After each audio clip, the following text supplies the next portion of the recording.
All right, hey Martin, thank you for getting that assignment done to wall framing. It looks good. Looks like you hopefully understand the process a little bit.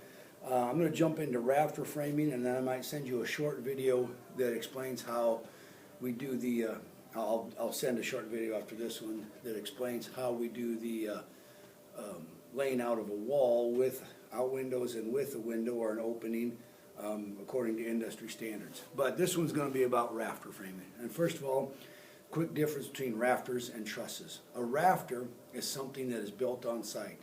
The raw materials, the 2x4, 2x6, most likely 2x6s and bigger, are delivered to the job site. The contractors there, the framers there, will then build the rafters on site. And a rafter looks more like this.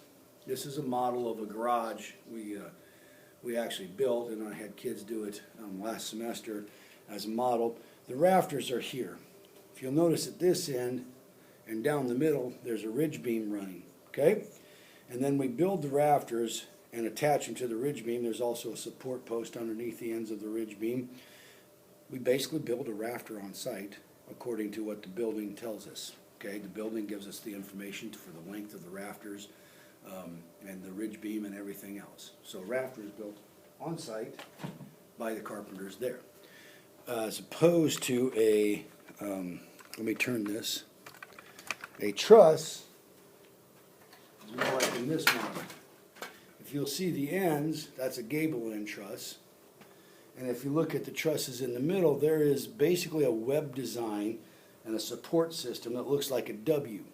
Now they call it W trusses. Okay. These trusses are built at a factory and delivered to the job site, and then the framers or carpenters will then set them up on the roof with a crane or a hoist of some sort, a lift, and they will set them in place. They're already made for them at the factory. And they're made of 2x4s usually with gusset plates and engineered, and the engineers take the blueprints and they figure out the dimensions of the bottom chord, the top chord, all of that stuff, and they deliver them, and they basically put them together like a paint by numbers puzzle. They have them numbered, and they go in certain places, and they set them up, and it goes very quickly. The advantage of this, obviously, it's easier to set the trusses. You just get them. It's a little more expensive, perhaps. I don't know, with the lumber prices right now, it might be more expensive to do rafters. Rafters take a lot more, a little more knowledge and understanding of how the rafters are built. So anyway, that's the difference, rafters and trusses, okay?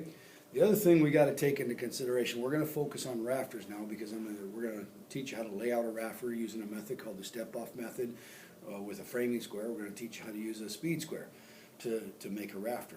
What we did in class with your walls, the wall that you built, each class had 3 or 4 walls, and what we did was we made a little room out of them with all 4 walls. We actually had 3 walls in one class, 4 in another, so we kind of modified the front of the one class. But we made a little room, okay? And we stuck the 4-foot wall inside the other 2 4-foot walls, and we screwed them all together, and it looks literally like a little house, okay? So just picture your wall with 3 buddies, and it just got this cute little playhouse, okay? We did that so I could explain 2 concepts. The first one is this. Let me get behind my desk here. Is called span. The span of any building is the measurement you take from the outside of one wall to the outside of the other wall. Span is outside to outside measurement of a wall. So the span in here would be from here to there. Span. Okay? It's buddy span outside to outside.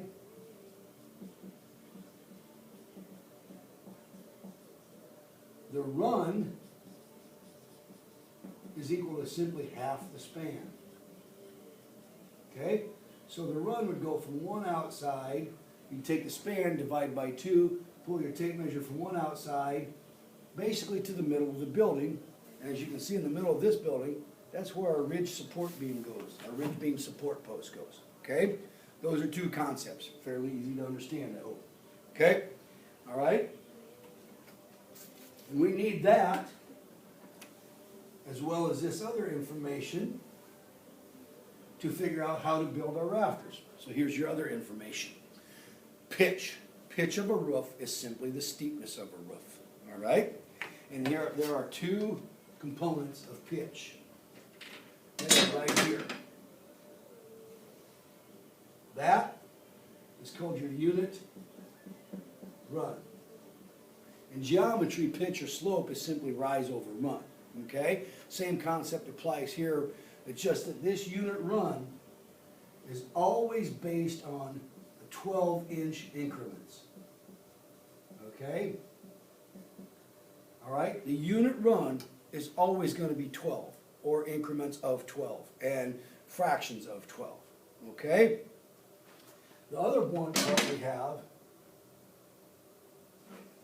is the unit rise. Okay? That number, typically in framing, is anywhere from 0 to 12. The higher the number, the steeper the slope. In fact, right here, this is a 45-degree angle. That would be a 12 pitch, okay? Meaning this, for every 12 inches I go out, I go up 12 inches, all right? So the pitch on this equals 12 over 12. Every 12 inches I run out, I go up 12. For 24 inches, I would go up 24. Very steep pitch. I did not like working on these, okay?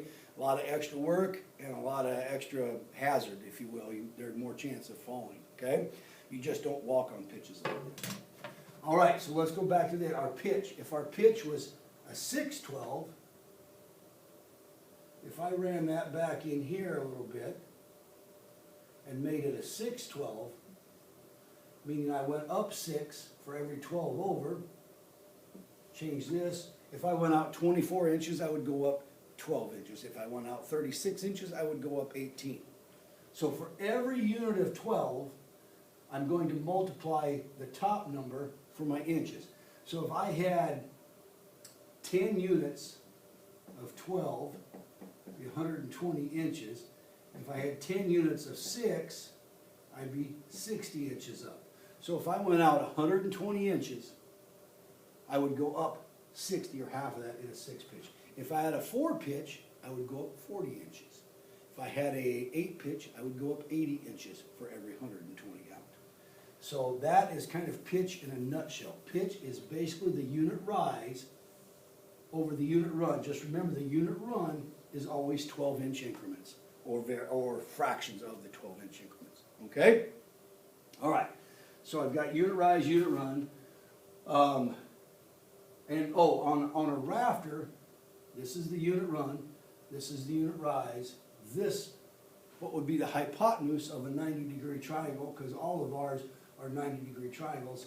This would be the rafter run length.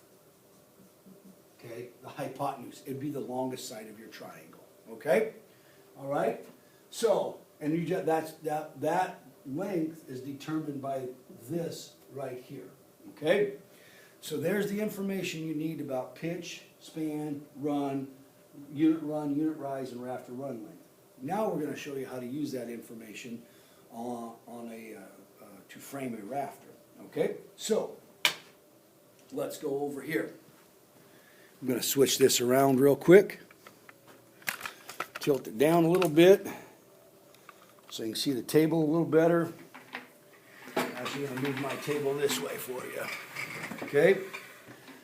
All right. I've got a couple tools here. I don't need that one. I don't need that. I have a speed square and a framing square. The first thing about the framing square, I'm going to tell you this. The small blade is called the tongue. The tongue is the rise. The big blade is called, or the big part is called the blade. This is always your run when we're laying out in a step method. Okay? An interesting item here. This basically is a carpenter's computer. If I flip to this side and I look, it's kind of hard to see here, but this top line says length of common rafters per foot of run. length of common rafters per foot of run. This will tell you mathematically how long the hypotenuse or the rafter run length is. So how you use this is this fashion here. You look at this top line, length of common rafter per foot of run, and say you have an 8 pitch. I go down to the number 8. Whoops, there's the right there. And right there, below that number 8, is a number. You'll be able to see this. I'm going to send this home with you. You'll be able to see it. It says 14.42. So for every 12 inches of run, that hypotenuse will be 14.42 inches long. And that's just a check against your step-off method. So it tells you, it gives you some math there. So anyway, real quick, I may have to stop this and do a two-part video here. Let's go over. We'll do the speed square, then stop and do a second video. All right? Right here, we have a speed square. Two things you need to know about this speed square. Up in this corner, it says pivot point. Usually only says it on one side, but it's a pivot point no matter where you turn it. It's right next to the fat blade part of it. Down here, across the bottom, above the degrees, it says top cut common. Only use that. The pivot with the top cut common. Okay, here's how we do that.